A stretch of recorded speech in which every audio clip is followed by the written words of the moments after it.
Le tête de Platon, suite. Socrate. Or, quand la pensée fait cette méprise, ne faut-il pas aussi qu'elle se présente, ou les deux objets à la fois, ou l'un des deux? Tête. Il faut en effet qu'elle se les représente, soit en même temps, soit successivement. Très bien. Mais par pensée, entends-tu la même chose que moi? Qu'entends-tu par là? Un discours que l'âme se tient à elle-même sur les objets qu'elle examine. Je te donne cette explication sans en être bien sûr, mais il me paraît que l'âme, quand elle pense, ne fait pas autre chose que s'entretenir avec elle-même, interrogeant et répondant, affirmant et niant. Quand elle est arrivée à une décision, soit lentement, soit d'un élan rapide, que dès lors elle est fixée et ne doute plus, c'est cela que nous tenons pour une opinion. Ainsi, pour moi, opiner, c'est parler, et l'opinion est un discours prononcé, non pas assurément à un autre et de vive voix, mais en silence et à soi-même. Et pour toi? Pour moi aussi. Lors donc qu'on prend une chose pour une autre, on se dit à soi-même apparemment que l'un est l'autre. Sans doute. Rappelle-toi donc si tu t'es jamais dit à toi-même, très certainement, le beau est laid et le juste injuste.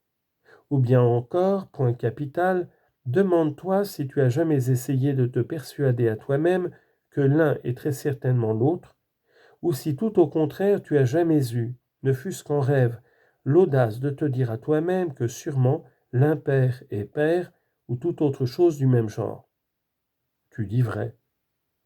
Et crois-tu que tout autre homme, d'esprit sain ou malade, soit jamais allé jusqu'à se dire sérieusement à lui-même et à se persuader que nécessairement le cheval est un bœuf ou quelque autre chose de ce genre? Non, par Zeus. Si donc se parler à soi-même est juger, il n'est personne qui, parlant et jugeant de deux objets à la fois, et les appréhendant tous deux par la pensée, puisse dire et juger que l'un est l'autre. Il faut aussi que tu me passes mon expression, l'un est l'autre. Voilà ce que je veux dire par là, c'est que personne ne juge que le lait est beau, ni rien de semblable. Eh bien, Socrate, je te la passe, et il me paraît que tu as raison. Ainsi, il est impossible qu'en pensant aux deux objets à la fois, on juge que l'un est l'autre. Il le semble. D'un autre côté, si l'on ne pense qu'à l'un des deux et pas du tout à l'autre, on ne jugera jamais que l'un est l'autre. C'est vrai, autrement il faudrait avoir présent à la pensée l'objet même auquel on ne pense pas. Ainsi donc, soit qu'on pense aux deux, soit qu'on ne pense qu'à un, il est impossible de prendre l'un pour l'autre. Par conséquent, définir l'opinion fausse comme une confusion avec un autre objet, c'est ne rien dire. Car ni cette définition, ni les précédentes ne font apparaître en nous d'opinion fausse. Il semble que non. Cependant, tête, si nous ne prouvons pas que cette opinion fausse existe, nous serons forcés d'admettre beaucoup d'absurdités. Quelles absurdités? Je ne te le dirai pas que je n'ai essayé de considérer la question sous toutes ses faces. J'aurais honte pour nous si l'embarras où nous sommes nous contraignait d'avouer ce que je veux dire. Mais si nous trouvons ce que nous cherchons, et si nous nous délivrons de notre perplexité, il sera temps alors de parler des autres, empêtrés dans ces absurdités, une fois que nous aurons échappé au ridicule. Si au contraire notre embarras reste sans issue, j'imagine qu'ainsi humiliés, nous nous mettrons à la merci de l'argument, comme des gens qui ont le mal de mer, pour qu'ils nous foulent aux pieds et nous maltraitent à sa guise. Écoute donc par où je trouve encore une issue pour notre enquête. Tu n'as qu'à parler. Je dirais que nous avons eu tort d'accorder ce que nous avons accordé, qu'il est impossible de prendre ce qu'on sait pour ce qu'on ne sait pas, et par là de se tromper. Il y a au contraire une voie par où c'est possible. Veux-tu parler d'une chose que j'ai soupçonnée moi-même quand nous avons dit que l'opinion fausse était quelque chose comme ce qui m'est arrivé parfois, à savoir que moi, qui connais Socrate, en voyant de loin un étranger que je ne connais pas, je l'ai pris pour Socrate que je connais. Il se produit en ce cas une méprise comme celle dont tu parles. N'avons-nous pas rejeté cette explication parce qu'il en résultait que ce que nous savons, nous ne le savons pas tout en le sachant? C'est exact. Renonçons donc à cette explication pour celle-ci, qui peut-être aura pour nous quelque complaisance, peut-être aussi nous opposera de la résistance. Nous sommes en effet dans un tel embarras qu'il est indispensable de retourner en tous sens tous les arguments pour les mettre à l'épreuve. Vois donc si ce que je vais dire a quelque solidité. Est-il possible, quand on ne sait pas d'abord une chose, de l'apprendre dans la suite? Oui, certainement. Puis une autre et une autre encore, sans contredit. Suppose donc avec moi, pour le besoin de l'argument, qu'il y a dans nos âmes un bloc de cire plus grand chez celui-ci, plus petit chez celui-là, d'une cire plus pure chez l'un, plus impure et plus dure chez l'autre, plus molle chez quelques-uns et chez d'autres exactement conditionnée.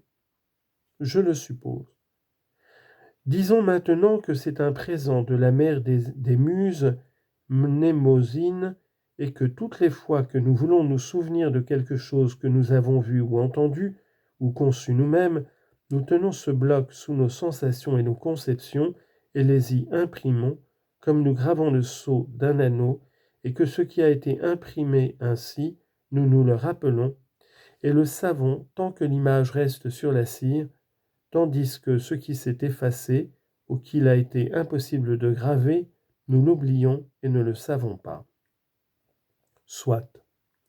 Maintenant, prends un homme qui connaît les choses de cette façon et qui considère quelqu'une de celles qu'il voit ou qu'il entend, et examine s'il ne pourrait pas se faire une opinion fausse de cette manière.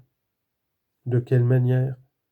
En pensant que les choses qu'il sait sont, tantôt celles qu'il sait, et tantôt celles qu'il ne sait pas, car nous avons eu tort d'accorder précédemment que cela était impossible. Qu'en penses-tu à présent? Voilà ce qu'il faut en dire en remontant au début et en faisant les distinctions suivantes. Il est impossible de penser que ce que l'on sait et dont on porte l'empreinte en son âme, mais qu'on ne perçoit pas, soit une autre chose que l'on sait, dont on a également l'empreinte, mais qu'on ne perçoit pas. Il est impossible aussi de penser que ce que l'on sait soit ce qu'on ne sait pas, et dont on n'a pas le son en soi, ou que ce qu'on ne sait pas soit ce qu'on ne sait pas non plus, ou que ce qu'on ne sait pas soit ce que l'on sait. Il est de même impossible de penser que ce qu'on perçoit soit autre chose qu'on perçoit également, que ce qu'on perçoit soit quelque chose qu'on ne perçoit pas, que ce qu'on ne perçoit pas soit quelque chose qu'on ne perçoit pas, et que ce que l'on ne perçoit pas soit quelque chose qu'on perçoit. Il est encore, si cela se peut, plus impossible de penser que ce que l'on sait, qu'on perçoit et dont on a la marque conforme à la perception, soit autre chose qu'on connaît, qu'on perçoit et dont on a la marque conforme à la perception.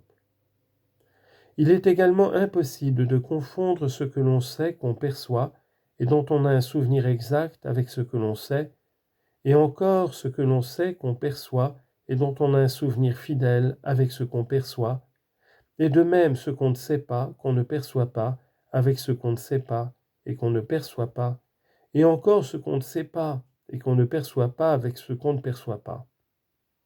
En tous ces cas, il est absolument impossible de concevoir une opinion fausse. Il ne reste donc, si l'opinion fausse doit se produire quelque part, que les cas suivants. Quel cas? Peut-être comprendrai-je mieux par là ce que tu dis, car à présent je ne te suis pas. Ceux où l'on confond ce qu'on sait avec d'autres choses que l'on connaît et que l'on perçoit, ou avec ce qu'on ne connaît pas, mais qu'on perçoit, et ceux où l'on confond ce qu'on sait et qu'on perçoit avec ce qu'on sait et qu'on perçoit également. À présent, je suis encore beaucoup plus loin de te comprendre que tout à l'heure. Je vais donc reprendre la question de cette façon, écoute. N'est-il pas vrai que connaissant Théodore et me souvenant en moi-même de sa figure, et connaissant de même tes têtes, quelquefois je les vois, quelquefois je ne les vois pas, tantôt je les touche, tantôt je ne les touche pas, tantôt je les entends ou les perçois par quelque autre sensation, et tantôt je n'ai à leur sujet aucune sensation, mais que je ne me souviens pas moins de vous et ne vous connais pas moins en moi-même. C'est tout à fait vrai.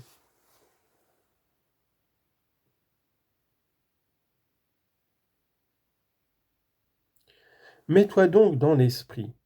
C'est le premier des points que je veux t'éclaircir. Que ce qu'on sait, il se peut qu'on n'en ait pas la sensation, il se peut aussi qu'on l'ait. C'est vrai. Et pour son qu'on ne sait pas, n'arrive-t-il pas aussi que souvent on n'en a même pas la sensation, et que souvent on en a la sensation et rien de plus? C'est possible aussi. Vois donc si tu peux me suivre plus aisément à présent. Si Socrate connaît Théodore et Théétète, mais ne voit ni l'un ni l'autre, et n'a présentement aucune sensation à leur sujet, jamais il ne jugera en lui-même que Théétète est Théodore. Ai-je raison ou non? Oui, tu as raison. Eh bien, c'était là le premier des cas dont j'ai parlé. En effet. Voici le second. Connaissant l'un de vous, mais non l'autre, et ne percevant aucun de vous deux, je ne saurais confondre celui que je connais avec celui que je ne connais pas. C'est juste. Voici le troisième. Ne connaissant ni ne percevant ni l'un ni l'autre, je ne saurais penser qu'un homme que je ne connais pas soit quelque autre de ceux que je ne connais pas davantage.